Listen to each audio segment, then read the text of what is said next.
मारैया सासू झोटा उखाड़ के ननद भगावैया कही के बजनिया सुना पर गोदिया हमार है छठी मैया केते दिन सुनबा ललकार। मारैया सासू झोटा उखाड़ के ननद भगावैया कही के बजनिया सुना परल गोदिया हमार है छठी मैया केते दिन सुनबा ललकार। केते दिन सुनबा ललकार।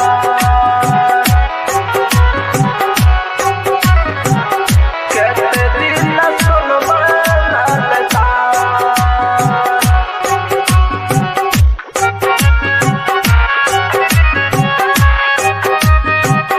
सुना परल गोदिया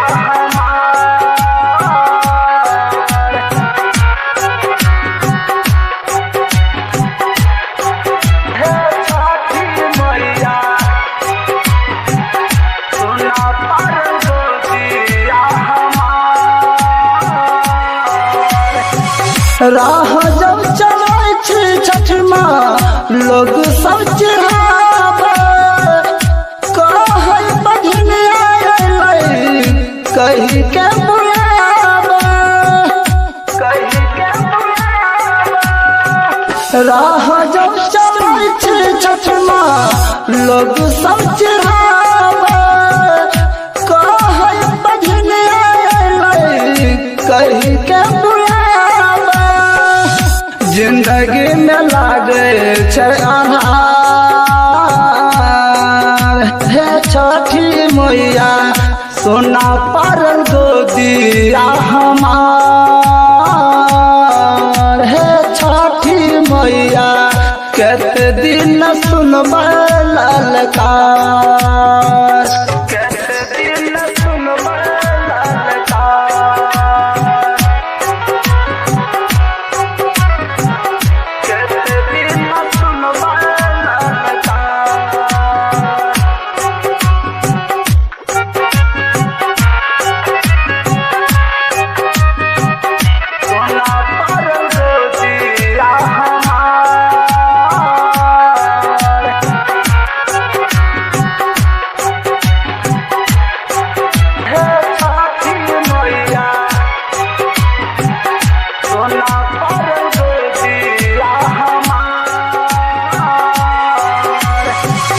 जान में सखी है छठ माँ हम आस गानिया केते दिन सुनबा हमें लगी के उल्हनिया लगी के उल्हनिया।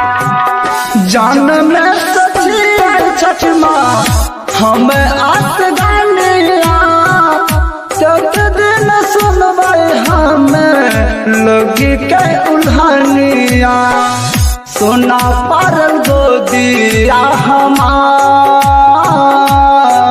है छठी मैया केते दिन सुनबा ललकार।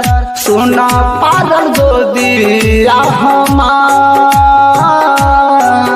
है छठी मैया केते दिन सुनबा ललकार। Manish recording studio Raxaul.